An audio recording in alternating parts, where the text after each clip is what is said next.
Application of AC to register, इसे कई बार register ना कहते हुए प्योर रजिस्टिव सर्किट भी कहा जाता है। क्या कहा जाता है? प्योर रजिस्टिव सर्किट भी कहा जाता है। मतलब मैंने एक रजिस्टर ले लिया, उस रजिस्टर के across EMF potential difference maintain कर दिया, E इक्वल टू लिख दिया E naught sine omega T. अब मैं चाहता हूं, देखो हम सर्किट एनालिसिस में कितनी बातें स्टडी करने वाले हैं। सर्किट एनालिसिस में पहला स्टेप हम फॉलो करेंगे हमेशा। मेरे कुछ स्टेप्स हैं जो आप ध्यान रखना है इस बात को। स्टेप फर्स्ट, अप्लाई ईएमएफ या अप्लाई पीडी, पीडी मतलब पोटेंशियल डिफरेंस। स्टेप सेकंड की मैं बात करूं, फाइंड करंट, करंट का इक्वेशन फाइंड करें। स्टेप थर्ड की मैं बात करूं तो स्टेप थर्ड में compare E and I both. Step fourth की हम बात करें, make phasor diagram, phasor diagram. देखो वैसे स्टेप 5 में एक और चीज आती है, पता है स्टेप 5 में क्या आता है? पावर निकालना आता है। क्या आता है? पावर निकालना। लेकिन मैं पावर के बारे में बात नहीं करूंगा। पावर का टॉपिक सेपरेटली आपके टेक्स्ट बुक में अलग से पढ़ाया गया है, इसलिए हम उसको अलग से डील करेंगे। तो हम यहां पे डील नहीं कर रहे हैं पावर को। तो चलो पावर के पहले समझते हैं। Step first, apply potential difference, apply कर दिया। फाइंड करंट, करंट फाइंड करने के लिए by Ohm's law, Ohm's law के हिसाब से हम जानते हैं V equal to I R, I equal to E by R. E को लिखते हैं आप E naught sine omega T upon R. I को लिखा जा सकता है I नॉट, ऐसे ऐसा लिख दीजिए, I naught by R sine omega T. अब यहां चेक करो बच्चों, नहीं I नॉट बाय आर नहीं, E नॉट बाय आर है, E not by R. So इसे लिखा जा सकता है I naught sine omega T. ठीक है, आप देखिए यहां पर कंपेयर कीजिए, I नॉट और E नॉट को कंपेयर कीजिए। सो I नॉट क्या है? तो E नॉट बाय आर है। बड़ा कौन है? E nought. छोटा कौन है? E not by R. बड़ा कौन है? E nought. छोटा कौन है? E not by R. अब बात ऐसी है, इनपुट और आउटपुट को कंपेयर करो। इनपुट में क्या अप्लाई किया था? Sign omega T. आउटपुट में भी क्या मिला? Sign omega T, sign omega T, sign omega T. दोनों सेम डायरेक्शन में मिले। ओमेगा टी मतलब थीटा। तो भैया बड़ा कौन है? चेक करो, बड़ा है E नॉट, तो इसका E नॉट का मैग्नीट्यूड बड़ा है, थीटा एंगल पर है, ओमेगा टी पर है। तो करंट भी है, तो करंट भी कहां पर है? देखो omega T sign omega T मतलब सेम लाइन पर है, इधर ओमेगा टी है, सेम लाइन पर है, पर ये करंट I नॉट थोड़ा छोटा है, ऐसा हम बता सकते हैं। या ग्राफ बनाना चाहें तो देखो ग्राफ कैसे बनेगा, एक ग्राफ बना ऐसा और एक ग्राफ बनेगा ऐसा। ये बड़ा वाला ग्राफ E नॉट का, छोटा वाला ग्राफ I नॉट का। 0 से capital T, T/2, T/4, 3T/4, again I not, again ये आपके पास में E नॉट अवेलेबल है। तो इस तरह से ग्राफ बन जाता है बच्चों। तो पहला सर्किट हम लोगों ने कंप्लीट कर लिया, first circuit we have finished. देखिए बच्चों, रजिस्टर के अक्रॉस हमने पोटेंशियल डिफरेंस मेंटेन किया। अब हम बात करते हैं इंडक्टर के बारे में। तो इलेक्ट्रोमैग्नेटिक इंडक्शन चैप्टर में मैंने आपको इंडक्टर पहले से सेपरेटली पढ़ा भी दिया है। और सबसे पहले स्टेप हमारी होती है इंडक्टर के अक्रॉस ईएमएफ को मेंटेन करना। तो हम इसे लिखते हैं E naught sine omega T, potential difference maintain किया। आप करंट फाइंड करना चाहते हैं, भाई ये मैंने ईएमएफ मेंटेन किया, तो इससे क्या हुआ? करंट बढ़ा। करंट क्या हुआ? बढ़ने लगा। करंट बढ़ा, तो जब मैं बता चुका हूं कि इंडक्टर से करंट बढ़ता है तो फ्लक्स बदलेगा, फ्लक्स चेंज होगा, फ्लक्स बढ़ेगा, फ्लक्स बढ़ेगा। तो फैराडे के सेकंड लॉ से इसके अक्रॉस ईएमएफ डेवलप होगा। इसके अक्रॉस क्या डेवलप होगा? ईएमएफ डेवलप होगा। और उस ईएमएफ की डायरेक्शन इस तरह से होगी, ये उस रीजन का अपोज करेगी जिससे कि ये डेवलप हुई है, जिससे कि ये डेवलप हुई है। मतलब ये मैंने बटन या की मान लो कनेक्ट कर रखी है, की को क्लोज किया, शुरुआत में करंट 0 था, शुरुआत में करंट 0 था, की क्लोज करने के बाद करंट बढ़ा, तो ईएमएफ डेवलप हुआ। ईएमएफ ऐसा डेवलप होगा जिससे कि ये उस रीजन का अपोज करेगा जिससे बना। तो बना किस कारण? करंट के बढ़ने से। बना किस कारण? करंट के बढ़ने से। करंट के बढ़ने से ये डेवलप हुआ, करंट के बढ़ने से ये डेवलप हुआ। तो करंट का अपोज करेगा। तो भाई अगर राइट साइड करंट बढ़ रहा है, सुनना ध्यान से, राइट साइड अगर करंट बढ़ रहा है तो उसका अपोज लेफ्ट साइड हो सकता है। और लेफ्ट साइड हो सकता है तो ये बैटरी छोटी बैटरी बनेगा, बड़ा वाला पॉजिटिव छोटा वाला नेगेटिव, तभी ऐसा हो सकता है कि इधर से करंट धक्का दे, पुश करे और अपोज करे। तो पोलैरिटी साइन निकाल चुके हैं हम लोग। पोलैरिटी साइन ये कहता है पॉजिटिव है नेगेटिव, यहां आपने पोटेंशियल डिफरेंस मेंटेन किया है, तो हम ये कह सकते हैं पॉजिटिव नेगेटिव। केवीएल अप्लाई कर देते हैं तो potential difference A B C और D, A B C D, आप ए से बी गए minus V L minus plus V, EMF जो भी आपने इनपुट अप्लाई किया, input voltage should be zero, input voltage equal to V L. अब input voltage कितना है, E not sine omega T, V L कितना है, potential difference L D I by D T. पहला स्टेप क्या होता है, पोटेंशियल डिफरेंस अप्लाई करना, पहला स्टेप क्या होता है, पोटेंशियल डिफरेंस अप्लाई करना। दूसरा स्टेप क्या होता है, करंट को फाइंड करना। पहला स्टेप क्या होता है, पोटेंशियल डिफरेंस अप्लाई करना, दूसरा स्टेप क्या होता है, करंट को फाइंड करना। तो चलो करंट को फाइंड करते हैं, E naught by L sine omega T D T D I. So D I taking integration both side, E naught by L integration sine omega T D T, D I का integration I E naught upon L. अभी बता चुका हूं video में ही, sine omega T का integration होता है minus cos omega T upon omega. तो आई को लिखा जा सकता है E naught bye omega L minus cos omega T. I equal to लिखा जा सकता है E naught upon X L minus cos omega T. I को लिखा जा सकता है I naught minus I naught cos omega T, cos omega T. X L क्या होता है इस पर मैं चर्चा करने वाला हूं, और कॉस ओमेगा टी को कैसे लिखा जा सकता है इस पर भी हम चर्चा करने वाले हैं। तो देखो साइन 90 प्लस थीटा और sine 90 minus theta cos theta होता है। आपको सुनना, sine 90 plus theta, sine 90 plus theta cos theta, sine 90 minus theta ये भी कॉस थीटा होता है। और ये बट बच्चों ध्यान रखना कि sine minus sine theta minus sine theta होता है, कॉस माइनस थीटा ये प्लस कॉस थीटा होता है, ध्यान रखिएगा बच्चों। तो I equal to I naught with negative sine minus I naught, मैं लिख देता हूं sine 90 minus omega, 90 minus omega, 90 minus omega T. देखो यहां पे 90 minus omega T sine cos omega T. तो कॉस ओमेगा टी के प्लेस पे आप चाहें तो क्या लिख सकते हैं, कॉस ओमेगा टी के प्लेस पे देखो ये कॉस ओमेगा टी था, ये रहा कॉस ओमेगा टी, चेक करो cos omega T, cos omega T, ये रहा cos omega T, cos omega T check करो साइन 90 माइनस थीटा। अब ये चेक करो I equal to I naught sine, जो माइनस साइन था आपके सामने मैंने इसको ऐसा लगा दिया, माइनस आई नॉट था तो माइनस लिख दिया साइन 90 माइनस ओमेगा टी। अच्छा साइन माइनस थीटा, माइनस देखो sine minus theta minus sine theta, तो बाहर जो माइनस होता है वो अंदर ले जाया जा सकता है। I equal to I naught sine minus 90 plus omega T.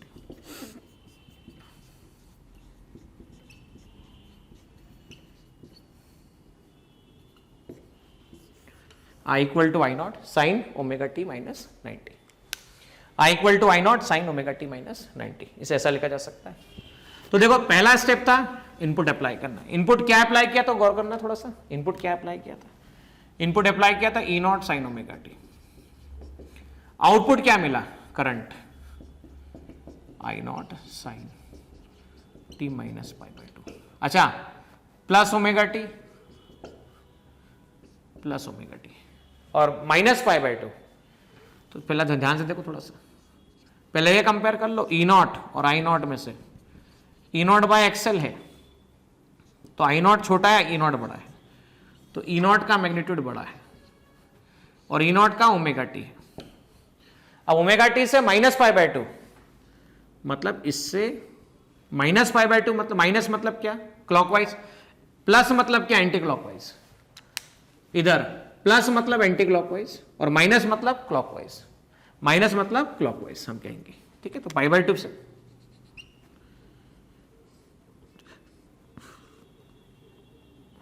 इस ईएमएफ से पाई बाय टू पॉइंट बाय,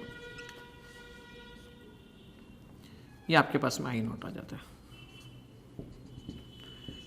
ये इक्वेशन आपके पास आ जाती है I naught sine omega T minus pi by 2, इसे ऐसा लिखा जा सकता है। ग्राफ बनाएंगे तो कैसे बनाएंगे ग्राफ? एक करंट का ग्राफ और एक ईएमएफ का ग्राफ।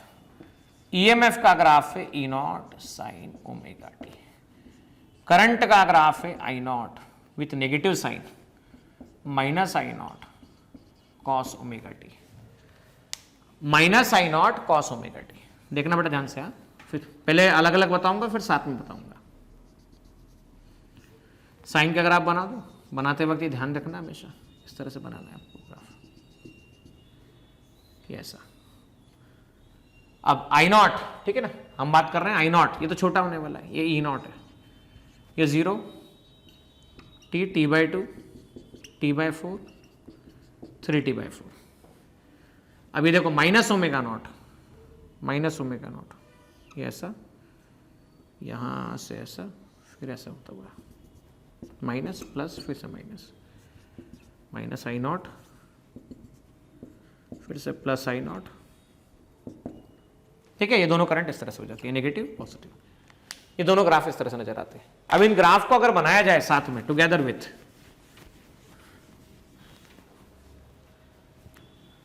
तो साथ साथ ग्राफ ऐसे बनाए जाएंगे,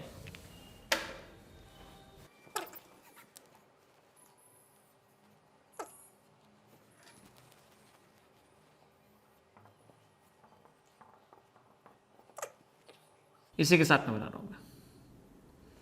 ये रहा ई नॉट, आई नॉट बनाते हुए चलते हैं, ये ऐसा होता है,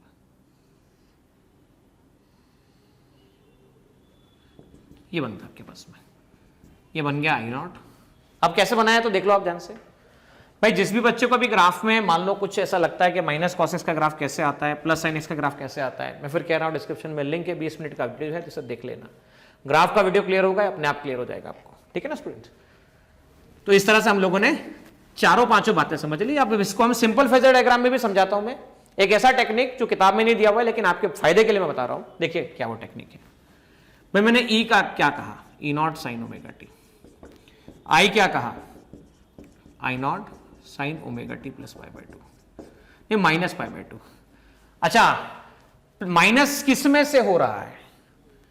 करंट में ओमेगा टी में सब्सट्रैक्शन हो रहा है। सब्सट्रैक्शन हो रहा है मतलब कम हो रहा है, कम हो रहा है मतलब पीछे हो रहा है। देखो प्लस होता तो ऐड होता, प्लस होता तो ऐड होता, ऐड होता तो आगे होता। यहां ओमेगा टी था, यहां ओमेगा टी माइनस है, ओमेगा टी समथिंग माइनस, तो माइनस हो रहा है मतलब पीछे हो रहा है। करंट पीछे हो रहा है, करंट पीछे हो रहा है तो वोल्टेज आगे हो रहा है। करंट पीछे हो रहा है तो वोल्टेज आगे हो रहा है। तो हम कहते हैं voltage lead by current by pi by 2, या करंट पीछे हो रहा है मतलब lag by voltage by pi by 2। देखो इसको बनाने का तरीका ऐसा होता है बच्चों, जब भी आप ये इंडक्टर लगाते हो ना तो कभी कभी सर्किट में लगाते हो, तो सर्किट में दो तरह के कॉम्बिनेशन होते हैं, एक होता है सीरीज कॉम्बिनेशन और एक होता है पैरेलल कॉम्बिनेशन। बेटा जब सीरीज कॉम्बिनेशन होता है तो करंट सेम होता है।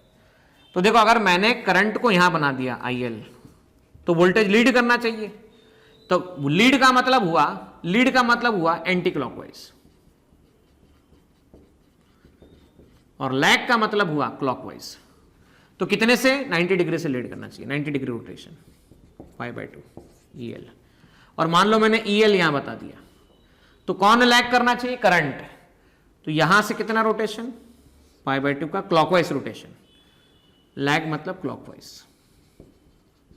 ये देखो ना क्लॉकवाइज रोटेशन, ये IL आता है आपके पास में। तो ऐसा भी बता सकते हैं आप। IL को अगर आपने रेफरेंस बनाया तो वोल्टेज लीड कर रहा है, लीड मतलब एंटी क्लॉकवाइज से, पाई बाई 2 से।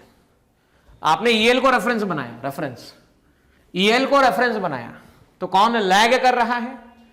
पीछे आ रहा है, क्लॉकवाइज आ रहा है, करंट आ रहा है। तो अब इसके बाद मैं आप लोगों से चर्चा करूंगा कि जब हम कैपेसिटर के, इंडक्टर के बाद जब कैपेसिटर में पोटेंशियल डिफरेंस लगाते हैं तो किस तरह सर्किट सॉल्व हो। देखिए बच्चों, मैंने इंडक्टर वाले केस में आप लोगों से क्या चर्चा की थी? मैंने कहा था कि इनपुट अप्लाई किया E not sine omega T, ये रहा इनपुट, आपको आउटपुट मिला था I naught sine omega T minus pi by 2। यहां आई नॉट क्या था तो मैंने डिस्कस किया था, आई नॉट था ई नॉट अपॉन एक्सएल। तो एक्सएल पे हमने बात नहीं की थी। एक्सएल क्या होता है?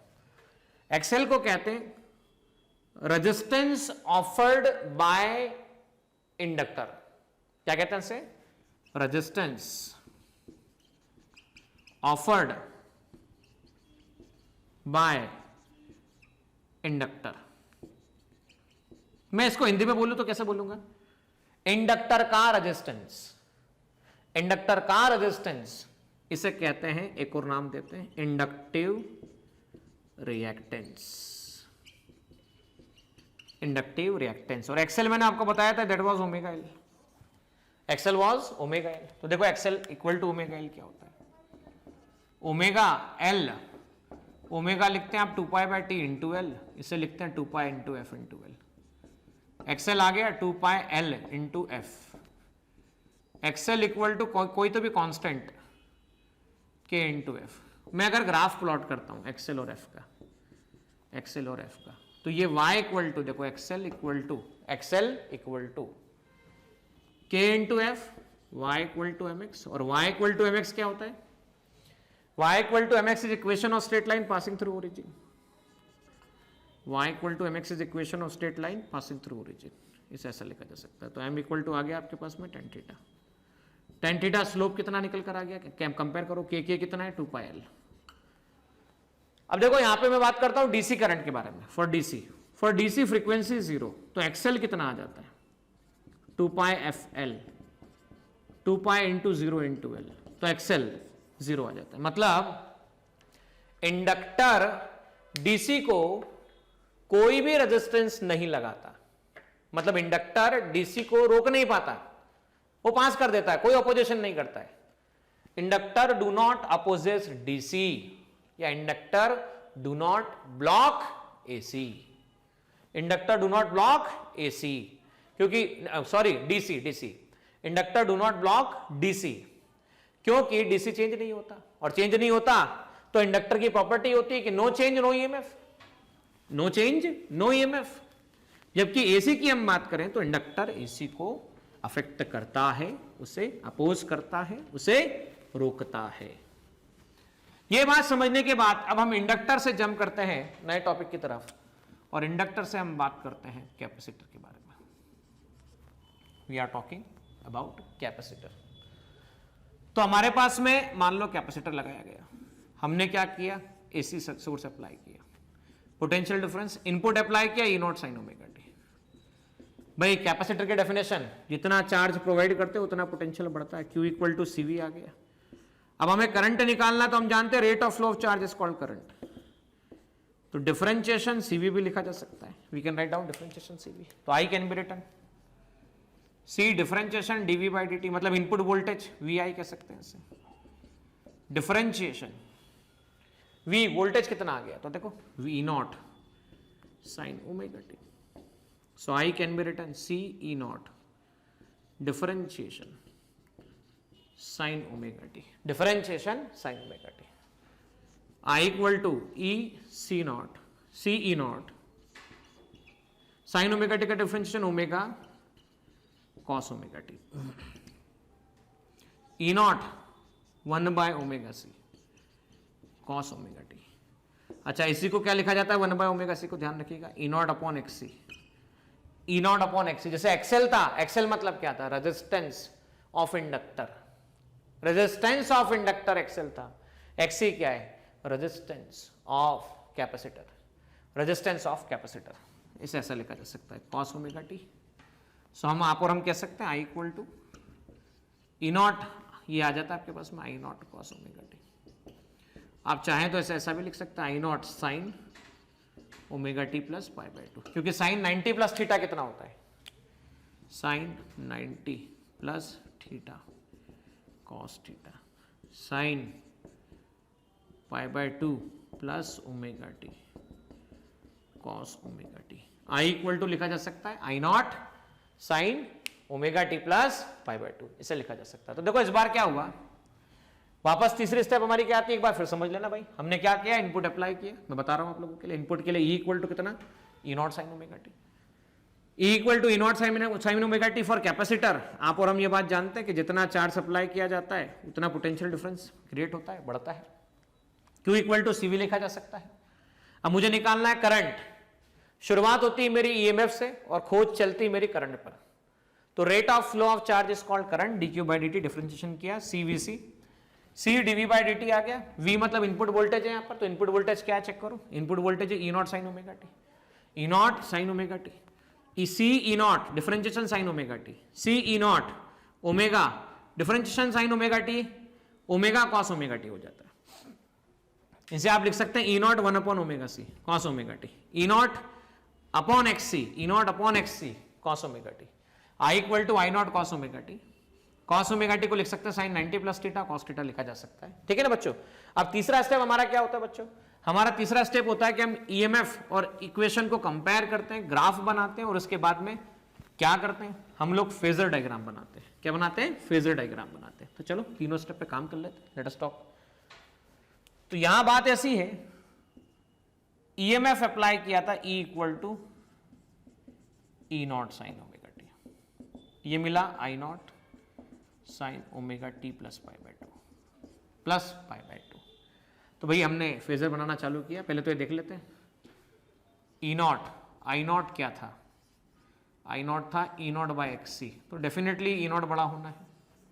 सो फेजर में ये ई नॉट बना दिया मैंने, ये किसी एंगल प्लस ओमेगा टी है तो एंगल ओमेगा टी थीटा है, ओमेगा टी से एंटी क्लॉकवाइज, प्लस मतलब एंटी क्लॉकवाइज डायरेक्शन में, पाई बाय टू मतलब पाई बाय टू जाइए आई नॉट मैक्सिमम साइन के साथ में, तो इससे पाई बाय टू मतलब 90 डिग्री पर, 90 डिग्री पर इससे ये आई नॉट आपके पास अवेलेबल है यहां पर।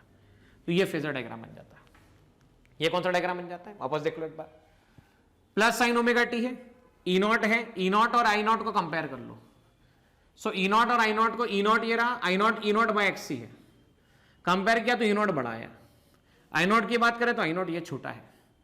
अब ओमेगा टी प्लस, प्लस मतलब anticlockwise, anticlockwise omega t से anticlockwise pi by two जाना है, ओमेगा टी से anticlockwise pi by two जाना है।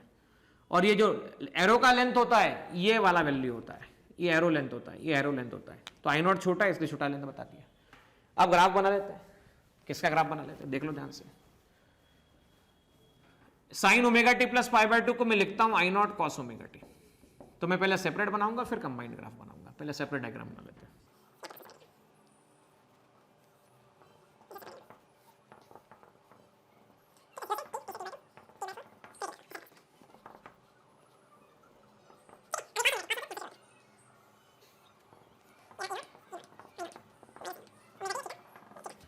चाहो तो कंबाइन भी बना सकते हो, you can draw combinedly also. Combinedly कैसे बनेगा तो ये भी देख लो। कंबाइन में ई नॉट और आई नॉट का थोड़ा ध्यान रखना है और कुछ भी नहीं करना है, we have to focus on E nought and I not.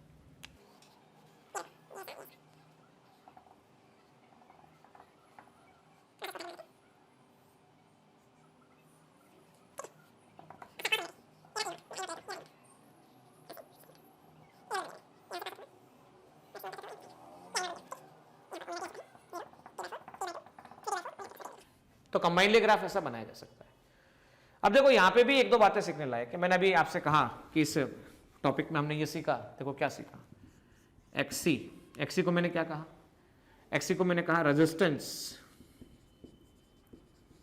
Offered by capacitor. Capacitor जितना रेजिस्टेंस ऑफर करता है उसे हम कहते हैं एक्सी, कैपेसिटर, या ऐसे कहते हैं कैपेसिटिव रिएक्टेंस। क्या कहते हैं इसे, कैपेसिटिव रिएक्टेंस, एक्सी। एक्सी क्या है तो मैंने अभी डिस्कस किया, XC 1 upon omega C, XC is written as 1 upon omega C, XC 1 upon omega C. Omega कितना है 2 पाई एफ सी, एक्सी कुछ तो भी कांस्टेंट डिवाइड बाय फ्रीक्वेंसी, ये XC into frequency equal to constant K, Y X equal to constant K, Y axis X axis, Y axis XC X axis F, X Y equal to constant rectangular hyperbola होता है, rectangular hyperbola. ये graph ऐसा बना। जबकि Excel का graph कैसा था check करो, एक्सेल और एफ का ग्राफ ऐसा था। कंबाइंड ग्राफ बनाया जाए तो कैसा, एक्सेल एक्सी और एफ, एक स्ट्रेट लाइन, एक कट करता वो रेक्टेंगुलर हाइपरबोला। कुछ ऐसा ऐसा बनाया जा सकता है। एक्सी के बारे में एक बात और नोटिस करो बेटा, एक्सी के बारे में एक बात और नोटिस करो आप। क्या नोटिस करने वाली बात है? एक्सी इक्वल टू 1/ω/fc होता है। XC 1/ω/c 1/2πfc। भाई फ्रीक्वेंसी डीसी की बात करें, डीसी की बात करें हम, तो फ्रीक्वेंसी डीसी की 0 होती है। तो XC 1/2πc into 0, anything upon 0, anything upon 0 infinity. मतलब क्या? एक्सी इक्वल टू इन्फिनिटी है, that means resistance offered by capacitor for किसके लिए? DC is infinity. और हम ऐसा भी कह सकते हैं बहुत ज्यादा रेजिस्टेंस है और capacitor block DC, capacitor block DC, DC block कर देता है मतलब जाने नहीं देता है, और एक्ट एज ए ओपन सर्किटर, इसकी तरह एक्ट करता है, ओपन सर्किट की तरह एक्ट करता है। तो ये बातें समझने के बाद अब मैं आपके सामने स्टार्ट करूंगा, डिस्कस करूंगा एलसीआर सर्किट। ऐसा क्वेश्चन या ऐसा टॉपिक जिससे हर कॉम्पिटिटिव एग्जाम में, बोर्ड के एग्जाम में कहीं पे भी बात कर लीजिए, क्वेश्चन फ्रेम होने की संभावना बनी ही रहती है। देखिए तीनों सर्किट को मैंने बोर्ड पे समझाया आपको, अब थोड़ा फास्ट समराइज कर देता हूं मैं आप लोगों के सामने। हमने क्या किया? पहले रजिस्टर लगाया, ईएमएफ अप्लाई किया, तो ईएमएफ कितना था? E0 sin ωt आपके पास था। उससे हमें करंट निकालना था, हमारा टारगेट था। ओम्स लॉ लगाया, इक्वल टू IR, तो IR equal to E0 sin ωt, E0 by R sin ωt आपके पास निकल कर आ जाता है।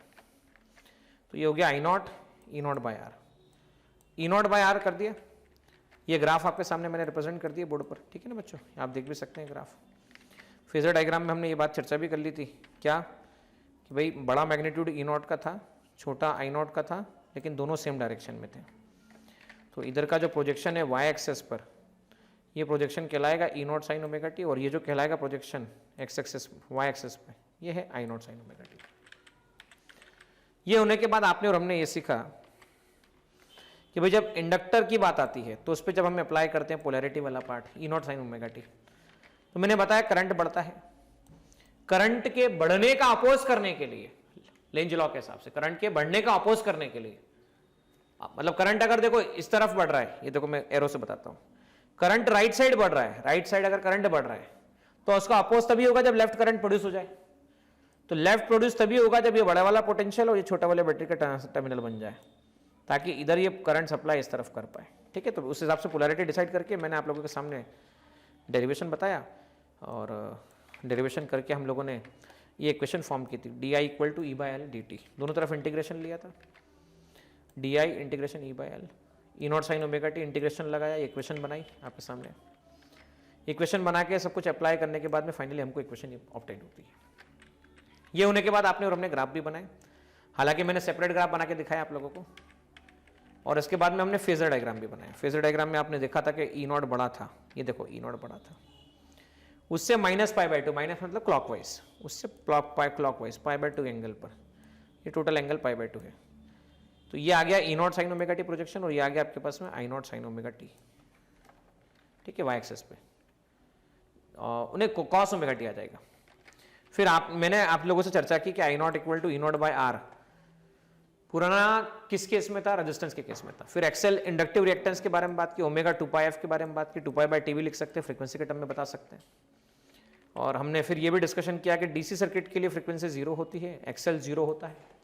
मतलब हमने ये कहा कि प्योर इंडक्टर 0 रेजिस्टेंस ऑफर करता है डीसी को, या डीसी को रिड्यूस नहीं कर पाता, या डीसी को पास कर देता है। ये केवल एसी फ्रीक्वेंसी को पास ब्लॉक करता है, वो भी हाई फ्रीक्वेंसी को ब्लॉक करता है। जबकि इंडक्टिव सर्किट की हम बात करें, सेल्फ इंड्यूस ईएमएफ जो होता है वो अपोज करता है, चाहे ग्रोथ हो या चाहे डिकेज हो। इसके बारे में मैं फैराडे लॉ में बता चुका था। फिर मैंने बताया आपको कैपेसिटर, फिर हमने डिस्कशन किया कि ईएमएफ अप्लाई किया Q इक्वल टू CV से। फिर मैंने आप लोगों से चर्चा की आई rate of flow of charge is called current dQ/dt, differentiation C और डिफरेंशिएशन E0 sin ωt किया।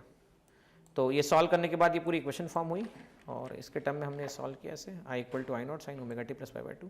ये दोनों ग्राफ आपके सामने मैं बना चुका हूँ बोर्ड पर, ठीक है। और फेजर डायग्राम तो ये बात मेरे हिसाब से आप समझ चुके हैं। फेजर डायग्राम में क्या करना था यहाँ पर? तो फेजर डायग्राम में मैंने बताया कि E0 बड़ा है और ωt एंगल है। E0 से π/2 π/2, ये आई नॉट आपके पास अवेलेबल है। ठीक है, तो इस तरह से हम लोगों ने ग्राफ बना लिया। फिर आपने और हमने क्या बात की, आपने और हमने बात की कि ओमेगा सी क्या होता है, एक्स सी क्या होता है। X C equal to 1/ω/c, 1/ω को लिखते हैं 2πfc, और फ्रीक्वेंसी डीसी के लिए 0 होती है तो एक्स सी इन्फिनिटी आ जाता है। तो कैपेसिटर किसको ब्लॉक करता है, डीसी को ब्लॉक करता है और ओपन सर्किट की तरह एक्ट करता है, जबकि एसी हाई फ्रीक्वेंसी को पास होने देता है, एसी हाई फ्रीक्वेंसी को पास होने देता है। अब थोड़ी तो बात कर लेते हैं रेजिस्टेंस के बारे में और रिएक्टेंस के बारे में। रिएक्टेंस का मतलब रेजिस्टेंस ऑफर्ड बाय या तो इंडक्टर या कैपेसिटर। रिएक्टेंस समझना, रेजिस्टेंस ऑफर्ड बाय या तो इंडक्टर या कैपेसिटर। कैपेसिटर जो रेजिस्टेंस लगाता है, कैपेसिटर जो रेजिस्टेंस लगाता है, इंडक्टर जो रेजिस्टेंस लगाता है, वो क्या कहलाता है, रिएक्टेंस कहलाता है। तो भाई रेजिस्टेंस के केस में मैंने बताया था एसी हो या डीसी हो दोनों के लिए समान व्यवहार होता है उसका, लेकिन रिएक्टेंस के केस में ऐसा नहीं होता। इसमें करंट अफेक्ट तो होता है लेकिन एनर्जी लॉस कंजम्पशन पावर के फॉर्म में नहीं होता है। ये जो फैक्टर है, ये बात आपको पावर फैक्टर समझने के बाद समझ में आएगी, एवरेज पावर समझने के बाद आएगी, उसके पहले समझ में नहीं आने वाली। इसकी डीसी की रेजिस्टेंस की वैल्यू होती है फ्रीक्वेंसी पर डिपेंड नहीं करती, लेकिन एक्सएल की वैल्यू चेक करो आप, 2πfl फ्रीक्वेंसी पर डिपेंड है। यहां पर एक्ससी 2π 1/2πfc। अब यहां पे देखो क्या बोला गया, करंट अपोज होता है रेजिस्टर, बेसिकली करंट का ऑपोजिशन करना वही रेजिस्टेंस कहलाता है, लेकिन जो रेजिस्टर में पोटेंशियल डिफरेंस और करंट होता है वो सेम फेज में होता है। लेकिन हम बात करें इंडक्टर में, करंट लैग करता है π/2 से, जबकि कैपेसिटर में करंट लीड करता है π/2 से। एक्चुअली में πc नहीं, वो π/2 है आपके पास में, ये ध्यान रखिएगा। अब मैं आप लोगों के सामने शुरुआत कर रहा हूं एक ऐसे सर्किट के बारे में जिसका बहुत इंपॉर्टेंस है, एलसीआर सर्किट है, काफी इंपॉर्टेंट सर्किट है। इसमें हम क्या बात करेंगे, इंडक्टर, कैपेसिटर और रजिस्टर तीनों सीरीज कॉम्बिनेशन में जब लगे हों तो करंट कैसे निकाला जाए। करंट निकालने के बाद हम डिस्कशन करेंगे इंपीडेंस कैसे निकाला जाए, फिर हम फेजर डायग्राम के बारे में बात करेंगे और इंपीडेंस ट्रायंगल को सीखेंगे जो बहुत बड़ा इंपॉर्टेंट फैक्टर है। और इस तरह से एलसीआर सर्किट हम लोगों का कंप्लीट होगा। तो चलिए बोर्ड पे चलते हैं और देखते हैं कि एलसीआर सर्किट किस तरह से करंट निकालने में कौन कौन से कंसेप्ट को। देखिए बच्चों, हम बात कर रहे हैं एलसीआर सर्किट के बारे में। इंडक्टर के बारे में मैं बात बता चुका हूं, देखो यहां से करंट फ्लो होगा, करंट पास होगा। अब करंट जब पास होगा तो एल, आर और सी तीनों किसमें, सीरीज में या पैरेलल में। जब भी सर्किट के अक्रॉस करंट सेम होता है, मेरी बात ध्यान सुनना, जब भी सर्किट के अक्रॉस करंट सेम होता है तो सीरीज कॉम्बिनेशन कहलाता है। सीरीज में करंट सेम रहता है तो मान लेते हैं आई आई और ये I L, I C, I R, आई सी कह देता हूं इसे, सी और आर, सी और R. So I L basically equal to I C, that is equal to I R, that is equal to मैं आई मान लेता हूं। इंडक्टर में वोल्टेज लीड करता है तो मैंने बना दिया ई एल। कैपेसिटर में करंट लीड करता है तो वोल्टेज लैग करता है। भाई करंट लीड करता है, करंट लीड करता है तो वोल्टेज लैग करता है। लैग करता है मतलब क्लॉकवाइज डायरेक्शन में π/2 से, क्लॉकवाइज डायरेक्शन में π/2 से। ये एंटी क्लॉकवाइज में लीड करता है मतलब π/2, और इसमें दोनों सेम होते हैं। अच्छा, मेरा एक क्वेश्चन है आप सभी स्टूडेंट से, ओम्स लॉ के मुताबिक क्या होता है, जब जब पोटेंशियल डिफरेंस मेंटेन किया जाता है तब तब करंट फ्लो होता है। वापस सुनना, जब जब क्या मेंटेन किया जाता है, पोटेंशियल डिफरेंस मेंटेन किया जाता है तब तक करंट फ्लो होता है। तो करंट कॉज है या इफेक्ट है? कॉज क्या है? कॉज पोटेंशियल डिफरेंस है या करंट है? मतलब किसको अप्लाई करने से कौन मिलता है? बोलो भाई, किसको अप्लाई करने से कौन मिलता है? बोले सर पोटेंशियल डिफरेंस को अप्लाई करने से करंट मिलता है। सुना ध्यान से, पोटेंशियल डिफरेंस को अप्लाई करने से करंट मिलता है। मतलब क्या हुआ? पोटेंशियल डिफरेंस को अप्लाई करने से करंट मिलता है, मतलब कॉज हुआ पोटेंशियल डिफरेंस और इफेक्ट हुआ करंट। तो हम पहले केवल कॉज की स्टडी करेंगे, ईएल, ईसी और ईआर की स्टडी करेंगे। एसी आपके पास में, तो मैं ऐसा बना लेता हूं ईआर, इसे लिख देता हूं ये आपके पास में है ईएल, और इसे लिख देता हूं मैं आपके पास में ये ईसी है। अब बच्चों ईएल, ईआर, ईसी, अब यहां पर बात यह है कि ईएल वाई एक्सिस के पॉजिटिव पार्ट पे, ईसी नेगेटिव पार्ट पर, पॉजिटिव पार्ट पर, नेगेटिव पार्ट पर। अब देखो कितनी पॉसिबिलिटी बन सकती है। पॉसिबिलिटी नंबर 1 ईएल बड़ा हो इसी से, पॉसिबिलिटी नंबर 2 ईएल छोटा हो इसी से, और possibility number C EL equal to इसी से, दोनों तीनों बराबर हो। भाई ऐसा समझो कि ईएल है 5 और ये है 2, तो कितना डिफरेंस आएगा? ये आ जाएगा +5 2, +5 -2 3 आता है ना, 3। तो मैं पहला केस ले लेता हूं भाई, पहला केस ले लेते हैं। 3 कैसे लिखेंगे? 5 - 2, 5 माइनस 2 मतलब EL माइनस EC। अब +3 आ रहा है ना, 5 माइनस 2 +3, यहाँ आ रहा है आपके पास में मान लो 2 और ये 5 है, तो ये आ जाएगा -3, और ये दोनों इक्वल हो जाए। तो +3 आ रहा है मतलब ऊपर की तरफ बनाएंगे EL माइनस EC, और ये आपके पास E आ रहा है। बेटा वेक्टर को पैरेलल जब भी शिफ्ट किया जाता है तो वेक्टर में कोई चेंज नहीं आता, एक का हेड एक का टेल दूसरा अप्लाई किया जा सकता है, एक का starting point ending point join by straight line, ये आ गया रिजल्टेंट, है ना, ये आ गया रिजल्टेंट। और देखो क्या बन रहा है, फाई एंगल बन रहा है। कैसा बन रहा है, एंटी क्लॉकवाइज बन रहा है। एंटी क्लॉकवाइज मतलब लीड या लैग, एंटी क्लॉकवाइज मतलब लीड या लैग। लीड कौन लीड कर रहा है, ईएमएफ लीड कर रहा है, ईएमएफ लीड कर रहा है। आगे कौन है, ईएमएफ है। लीड कौन कर रहा है, ईएमएफ कर रहा है। आगे कौन है, ईएमएफ है, तो पीछे कौन हो गया, करंट हो गया। भाई आगे ईएमएफ हुआ तो पीछे कौन हो गया, करंट हो गया। तो हम कहते हैं वोल्टेज लीड बाय पाई या फाई बाय करंट, और current lag by voltage by phi. और लैग बोला जाता है मतलब क्लॉकवाइज होता है, क्लॉकवाइज होता है मतलब नेगेटिव होता है। तो करंट का इक्वेशन आपके पास आएगा I naught sine omega T minus pi. Lag मतलब पीछे पीछे मतलब नेगेटिव, या क्लॉकवाइज कह लीजिए, क्लॉकवाइज मतलब नेगेटिव होगा। अब देखो मुझे क्या करना है, नेट ईएमएफ निकालना है ना। तो नेट ईएमएफ कैसे निकाला जाएगा, देखना बच्चों, नेट ईएमएफ उस इक्वेशन पे गौर करना जो आपके सामने बनाई गई। इक्वेशन ये रही, ये ट्राइंगल आपके पास में, this is ER, this is EL minus EC, ये आपके पास में E, ये आपके पास फाई, ठीक है, EL माइनस EC। गौर करो इस बात पे, E square equal to ER square plus EL minus EC का whole square. Now ER I into R, EL I into XL, EC I into XC equal to under root ER square EL minus EC का whole square equal to under root I R का square I XL minus I XC का square, ऐसा लिखा जा सकता है, ठीक है ना। सो ई की ये आ गया आई स्क्वायर, अंदर क्या बचा R square plus XL minus XC का स्क्वायर, XL माइनस XC का स्क्वायर, ये दोनों के साथ में। तो आई इक्वल टू आ गया I under root R square plus XL minus XC का होल स्क्वायर, ठीक है। तो E इक्वल टू इससे लिखते हैं आई Z क्या कहलाता है, Z क्या कहलाता है, बोले जेब्रा। अरे जेब्रा नहीं कहलाता है, Z को अलग नाम देते हैं, तुम लोग जेब्रा ही बोलोगे, बड़े हो गए अब, सोचा करो थोड़ा, ऐसे पढ़ रहे हो, अल्फाबेट नहीं। XL माइनस XC का होल स्क्वायर, Z को कहते हैं इम्पीडेंस। देखो अब क्या हुआ, बोले क्या क्या है, कभी रेजिस्टेंस ला देते, कभी रिएक्टेंस ला देते, कभी इम्पीडेंस ला देते। अरे ला नहीं देता, समझा रहा हूं, बहुत सिंपल तरीके से समझा रहा हूं। देखो रेजिस्टेंस की बात जब की थी तुम लोगों ने, रजिस्टर के लिए रेजिस्टेंस था भैया, रजिस्टर के लिए क्या था, वो रेजिस्टेंस था। इंडक्टर के लिए क्या था, इंडक्टर का रेजिस्टेंस था। देखो मैं हिंदी शुद्ध हिंदी में पढ़ा रहा हूं, उसके बाद आपको समझ में आ जाएगा। कैपेसिटर के लिए क्या था, बोले सर कैपेसिटर का रेजिस्टेंस था, और कैपेसिटर का रेजिस्टेंस था, बराबर है। अब हम करें, या तो R लगा दो L के साथ, या तो R लगा दो C के साथ, या RLC लगा दो, तीनों एक दूसरे के साथ। मोर देन वन, एक से ज्यादा।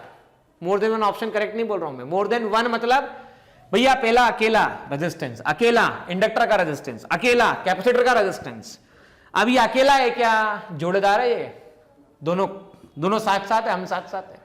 अब हम साथ साथ है, रजिस्टर आ गया, इंडक्टर आ गया, तो इसे हम रेजिस्टेंस ऑफ इंडक्टर नहीं बोलेंगे, रेजिस्टेंस नहीं बोलेंगे, हम इसे नया टर्म देंगे, इंपीडेंस कहेंगे। मोर देन वन जब होता है तो इंपीडेंस कहते हैं, इंपीडेंस, और इसका नाम इंपीडेंस। ध्यान से देखो बच्चों, ये रेजिस्टेंस और कैपेसिटर की जो हम बात कर रहे हैं ना बच्चों, इनको एक और नाम दिया जाता है, इसे कहते हैं इंडक्टिव रिएक्टेंस। क्या कहते हैं? Inductive reactance. और इसे कहते हैं कैपेसिटिव रिएक्टेंस। इसे क्या कहते हैं? इंडक्टिव रिएक्टेंस, इसे कहते हैं कैपेसिटिव रिएक्टेंस। मेरी बात समझ में आ गई बात? तो इंपीडेंस मतलब क्या? मोर देन वन है। देखो एक्सएल भी है, एक्सी भी है, आर भी है, रजिस्टर भी है, इंडक्टर भी है, कैपेसिटर भी है, इसलिए हमने इंपीडेंस टर्म नाम दिया है। तो हमने पहला केस समझ लिया जब ईएल की वैल्यू बड़ी थी ईसी से। जब किसकी वैल्यू बड़ी थी? ईएल की वैल्यू बड़ी थी किससे? ईसी से बड़ी थी। इसी के अंदर एक दो बातें और समझने वाली है, चलो उसको समझ लेते हैं, उसके बाद फिर हम आगे नेक्स्ट पॉइंट पर मूव करेंगे। बात ऐसी है, यहां पर देखो, यहां tan phi फेजर एंगल, सो इसे कह सकते हैं tan phi perpendicular EL minus EC upon ER। tan phi क्या लिखा जा सकता है? IXL minus IXC upon IR। हर जगह से I कैंसिल हो गया, तो tan phi क्या लिखा जा सकता है? XL minus XC upon R। तो वापस आप इसे क्या लिख सकते हैं? आप लिख सकते हैं tan phi, ये रहा XL minus XC upon R, ये रहा under root R square plus XL minus XC का होल स्क्वायर, ये phi आपके पास। तो बच्चों इसे लिखा गया है Z, तो आप इसे ऐसा भी लिख सकते हैं। ये एक ट्राइंगल है, इंपीडेंस ट्राइंगल कहते हैं। इसे कौन सा ट्राइंगल कहते हैं? इसे कहते हैं इंपीडेंस ट्राइंगल। Impedance triangle. तो देखो ध्यान से, ट्राइंगल आ गया, बहुत मजेदार ट्राइंगल है, बहुत प्रॉब्लम को सॉल्व कर देता है, XL माइनस XC। तो अब देखो क्या फर्क पड़ेगा यहाँ पर, cos phi equal to R by Z, cos phi equal to R by Z, इसे कहते हैं पावर फैक्टर। देखो भाई किसे क्या कहते हैं? पावर फैक्टर कहते हैं। cos phi equal to R by Z power factor कहलाता है, पावर फैक्टर कहलाता है, बड़ा इंपॉर्टेंट टर्म कहलाता है। मैं बताऊंगा पावर पढ़ाते समय बताऊंगा मैं आप लोगों को इंपीडेंस ट्रायंगल। तो मैंने आपको पहला केस बता दिया, अब दूसरा केस हम समझ लेते हैं। दूसरा केस भाई, ये था ER, ये था EL, ये था EC। ऐसा भी तो हो सकता है कि ये -5 हो और ये +3 हो। भैया ये -5 और +3 तो कितना आएगा बता दो, सभी लोग बता दो। बोले -2 आएगा, और -2 आएगा तो सिन क्या आएगा? ये आएगा EC माइनस EL। किसी भी वेक्टर को पैरेलल शिफ्ट किया जाए तो कोई फर्क नहीं पड़ता, वेक्टर को शिफ्ट कर दिया, EC माइनस EL लगा दिया। बहुत सारे बच्चे सोच रहे हैं कि वेक्टर को पैरेलल शिफ्ट करने में फर्क क्यों नहीं पड़ता। मूर्ख हो, दुष्ट हो। हालांकि मूर्ख नहीं बोलना चाहिए मुझे, मूर्ख नहीं, तुम लोग इंटेलिजेंट स्टूडेंट हो। तुम लोगों का वेक्टर अगर कमजोर हो तो ध्यान से देखो, मार्कर को शिफ्ट किया तो मार्कर की लेंथ बदलेगी क्या? भैया मार्कर को शिफ्ट किया तो मार्कर की लेंथ बदलेगी क्या? बोले नहीं बदलेगी। ढक्कन नीचे था तो ढक्कन का डायरेक्शन बदलेगा क्या? अरे भाई ढक्कन नीचे था तो ढक्कन का डायरेक्शन बदलेगा क्या? बोले सर नहीं बदलेगा, ढक्कन का डायरेक्शन सेम ही रहने वाला है, इसलिए हम कहेंगे E5। देखो इस बार क्या हुआ? क्लॉकवाइज, क्लॉकवाइज, क्लॉकवाइज मतलब लैग। तो voltage lag by phi then current. अच्छा वोल्टेज पीछे है, लैग कर रहा है, तो आगे कौन होगा? करंट आगे होगा। तो I इक्वल टू क्या होगा? IM। आगे होगा मतलब पॉजिटिव होगा, लीड करेगा, +5 आएगा। ये बता दिया। अब चलो उसी के बेस पे हम वापस से E निकाल लेते हैं, दोनों इक्वेशन निकाल लेते हैं, फिर हम कंपैरिजन करेंगे। E निकाल लेते हैं। देखो वापस से वही ट्राइंगल चेक करो। इस ट्राइंगल में आप देखो क्या हुआ, ये ER है, ये EC माइनस EL है, यहां से यहां तक का ट्राइंगल, ये E है, ये phi है। E square equal to ER square plus EC minus EL का whole square, EC minus EL का whole square, I square R square, IXC minus IXL का होल स्क्वायर, I बाहर निकला, अंडर रूट कितना? R square plus XC minus XL का whole square, IR basically IR नहीं, इसे IZ लिखा जाएगा। Z वापस से वही आ जाता है impedance. So Z is written as under root R square plus XC minus XL का होल स्क्वायर। बच्चों वैसे तो एक तीसरा केस और बाकी XL इक्वल टू XC, लेकिन वो केस यहां पे डिस्कशन नहीं होगा। तो मैं आपको स्क्रीन की तरफ ले चलता हूं, समराइज करता हूं, टॉपिक को कंक्लूड करता हूं और उसके बाद फिर हम नया टॉपिक शुरू करेंगे, मतलब नया एलसीआर के बाद का नया टॉपिक पावर वाला टॉपिक शुरू करेंगे। तो चलिए स्क्रीन की तरफ देखते हैं। देखिए बच्चों, एलसीआर सर्किट बोर्ड पे मैंने डिस्कस किया। मैंने बताया कि एल क्या होता है, inductor, capacitor, resistor, voltage lead करता है, वोल्टेज लैग करता है, दोनों में सेम रहता है। ये बात बताने के बाद हमने E R equal to I R, E L equal to I XL, E C equal to I XL देखा। ये देखने के बाद आपने और हमने नेट ईएमएफ का डायग्राम बनाया, जो कि ये इस तरह का डायग्राम है। बेसिकली ये डायग्राम यहाँ पर है, ये ई एल है, ये ई सी है, ये ई एल माइनस ई सी बना के फेजर डायग्राम बना के हम लोगों ने सॉल्व किया। ई आर की वैल्यू को लिखा, देखो यहाँ पर क्या लिखा, ई आर की वैल्यू को लिखा आई आर का whole square, I XL I XC का होल स्क्वायर। इस तरह से आई नॉट कॉमन निकाला, under root R square plus XL minus XC का होल स्क्वायर।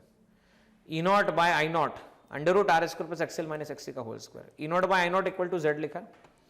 कब इंपीडेंस बताया इसको हमने कि इंपीडेंस क्या होता है, under root R square plus XC minus XL का होल स्क्वायर। इंपीडेंस बताने के बाद मैंने ट्रायंगल बताया और आप देख सकते हैं XL minus XC upon R, ये भी मैंने डिस्कस किया था।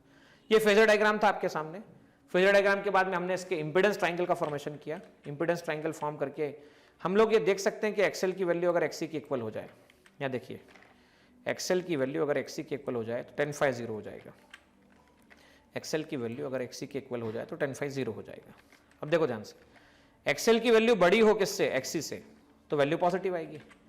एक्सएल की वैल्यू अगर बड़ी हो किससे, एक्सी से, तो पॉजिटिव आएगी।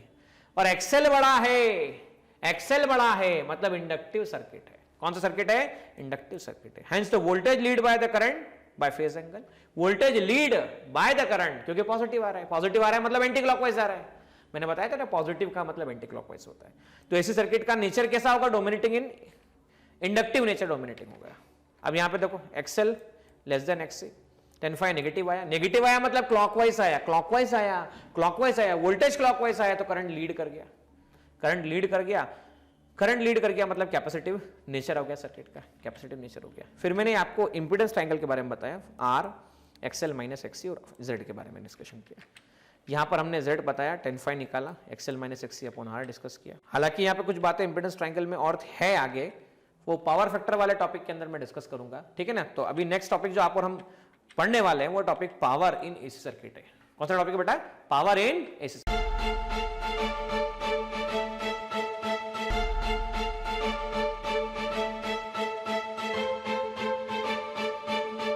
पुरोहित अकॅडमी, मेन ब्रांच प्रभात चौक, एमजे कॉलेज रोड, लोकमान्य हॉस्पिटलच्या बाजूला, जळगाव आणि पांडे क्लासेस जवळ, बंधन बँके शेजारी, ट्रॅफिक गार्डनच्या समोर, जळगाव।